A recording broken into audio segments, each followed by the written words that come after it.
कृषिर्धन्या कृषिर्मेध्या जंतुनाम जीवनम कृषिः।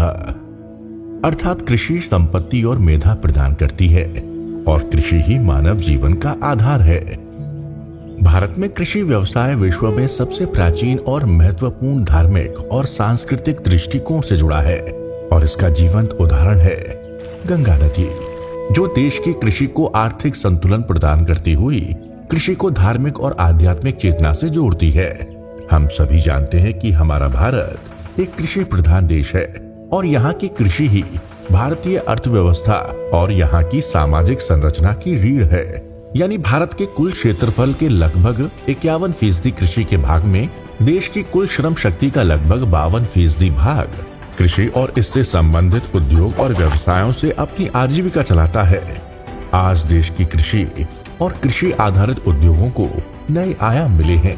आज हमारा देश विकसित और आत्मनिर्भर भारत के लक्ष्य की दिशा में काम कर रहा है और इसका श्रेय जाता है भारत के यशस्वी प्रधानमंत्री माननीय श्री नरेंद्र मोदी जी के द्वारा दिए गए मंत्र सहकार से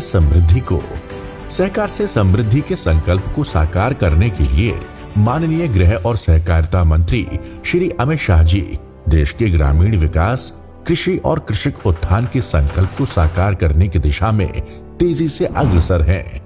इसी पहल का परिणाम है कि सहकारी समितियों के लिए वर्ष 2021 में एक अलग मंत्रालय का गठन किया गया, जिसने सहकारी समितियों को बिल्कुल कॉर्पोरेट क्षेत्र की तरह एक मंच प्रदान किया, जो गठन के बाद से ही नई सहकारिता नीति और योजनाओं पर तेजी से काम कर रही है।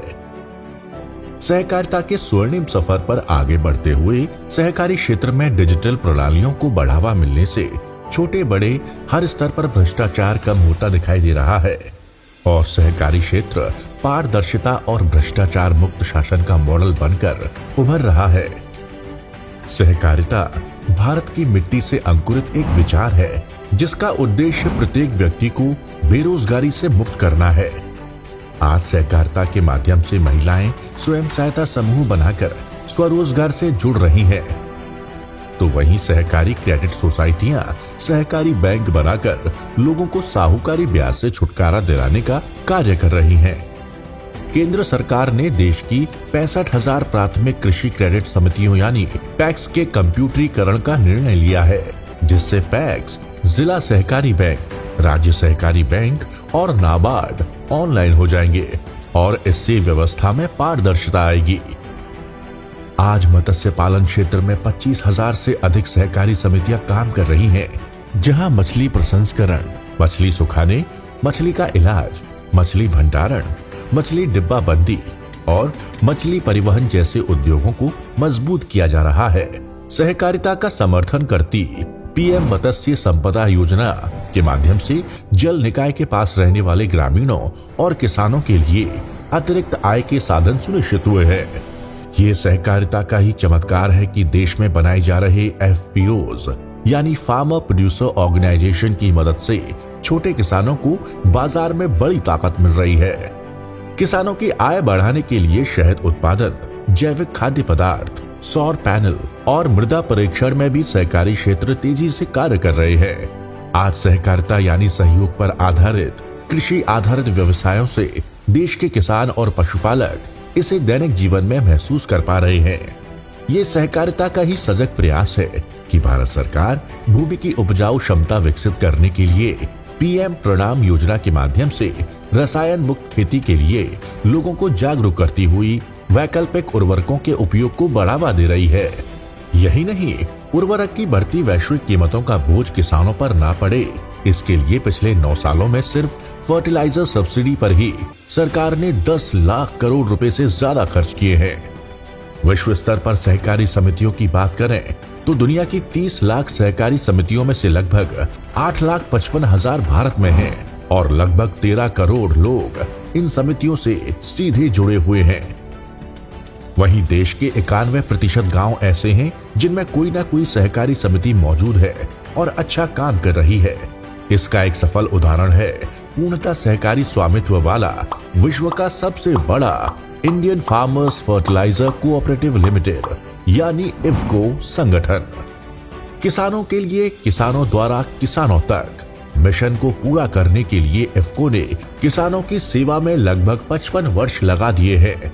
आज 35,000 से भी ज्यादा सहकारिताओं के माध्यम से इफ्को की पहुंच भारतवर्ष के लगभग 4.5 करोड़ से अधिक किसानों तक है, जिनकी इफ्को ने सामाजिक और आर्थिक उन्नति में बड़ी और महत्वपूर्ण भूमिका निभाई है।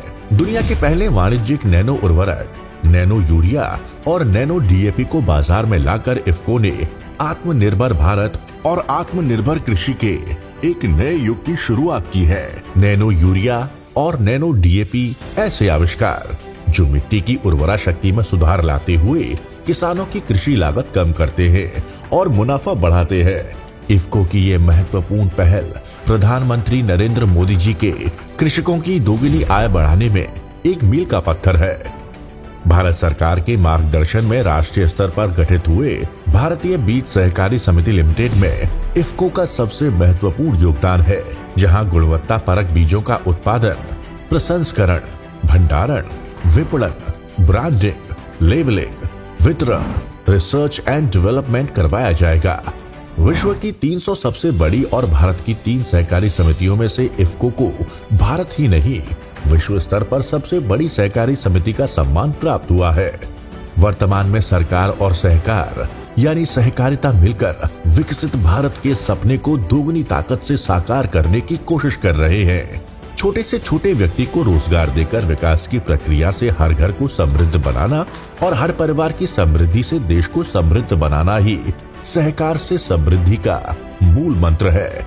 आज सहकारिता से प्रत्येक क्षेत्र में कार्य कर रहे लोगों की आर्थिक स्थिति मजबूत होती दिखाई दे रही है, जो समृद्ध होते राष्ट्र का प्रतीक है। हर क्षेत्र में आत्मनिर्भर भारत की परिकल्पना को चरितार्थ करते हुए सहकारिता अनवरत आगे बढ़ रही है। आजादी का अमृत महोत्सव मना रहे भारतवर्ष का संकल्प है कि देश की आजादी के 100 वर्ष पूरे होने पर 2047 तक देश सहकारिता के शिखर पर हो। नई सदी का ये है विश्वास, सहकारिता से होगा विकास।